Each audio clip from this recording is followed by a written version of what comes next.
In this tutorial video, I'll be showing you how to install Ubuntu 16.04 to Dualboot with Windows 10.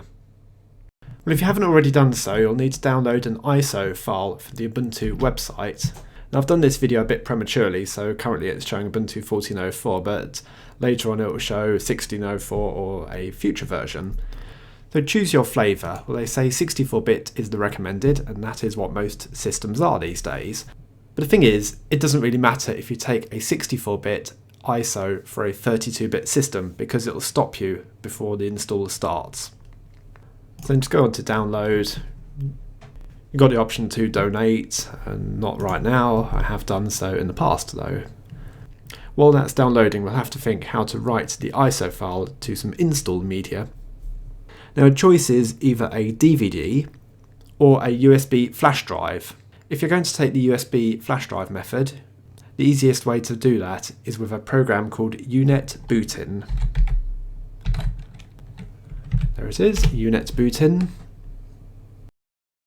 So just go across to the SourceForge project, files. Oh, it's actually got the recommended file right there. So yes,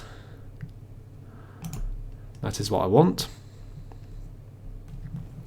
So what you do is you would select the disk image for the ISO file wherever you have downloaded it to, and you would select the USB drive. Now it would be written on the list here. It is not on my system, I have not got one plugged in. So once you're done, click OK, and it will write the ISO file to the flash drive. Now at this point you want to reboot your system, either with the flash drive or DVD inserted.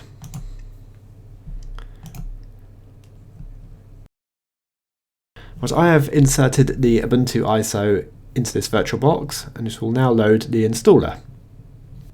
So you've got the option of either trying Ubuntu or installing it. You might want to try it first, just take a look at it, see how you like it. But I'm going straight on to the installer. You could download the updates, you could do. I don't normally, I normally do that later. Right, install third-party software for graphics, Wi-Fi, hardware, Flash, MP3 and other media. This is what we call the restricted extras package. Because the licenses for MP3s, MP4s and Flash Player are patent encumbered, they can't legally be issued with the operating system, but they do give you the option to install it at this point during the system install. So yes, if you would like that, go for it. We've got a couple of options here. You can install Ubuntu alongside Windows 10, that'll be dual booting. You can erase the disk, so erase Windows 10 and just install Ubuntu as a single operating system, or something else. So we're going to try for the install Ubuntu alongside. If you have multiple drives in your system, you can choose between them here. I don't on this machine, there is only one, so only one option. Now this slider allows you to allocate a different amount of space for each operating system. So realistically you would need about 10 or 15 gig over your size of your Windows 10 just to keep it running.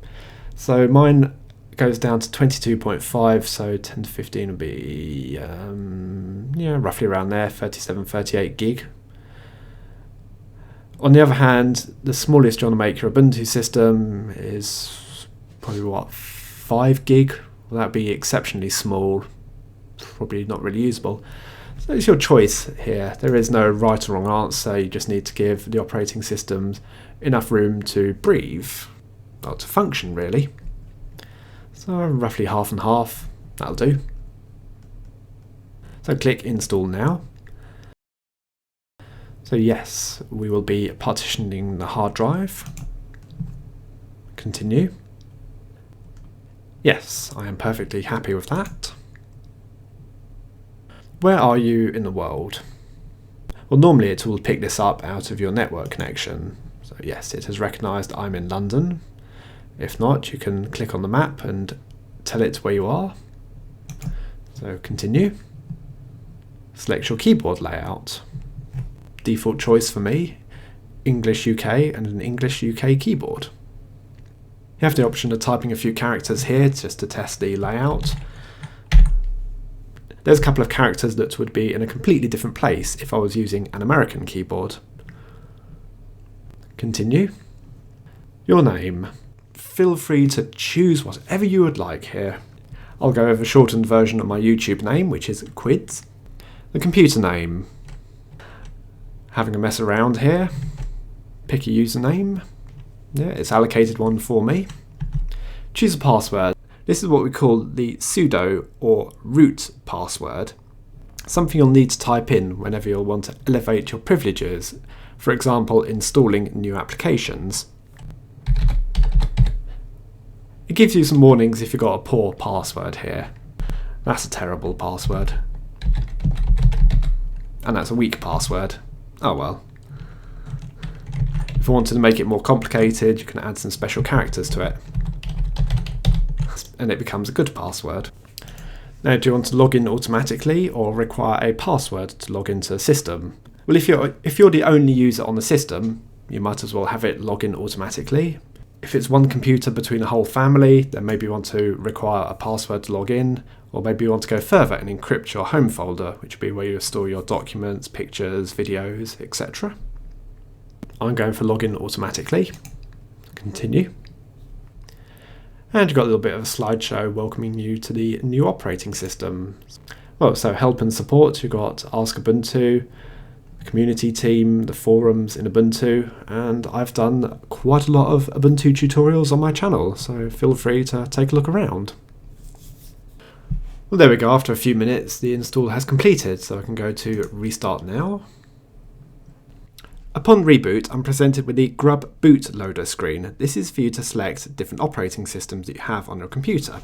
So in the list at the top we have Ubuntu, then we've got memory test, and then Windows 10. So let's start with Windows 10 just to make sure that still works. And that's a good start. We have the Microsoft Windows logo there. And how typical, Microsoft has chosen the perfect opportunity to do some updates. Bloody marvellous. Well, after an intolerably long update sequence there, I've now rebooted into the Windows 10 operating system.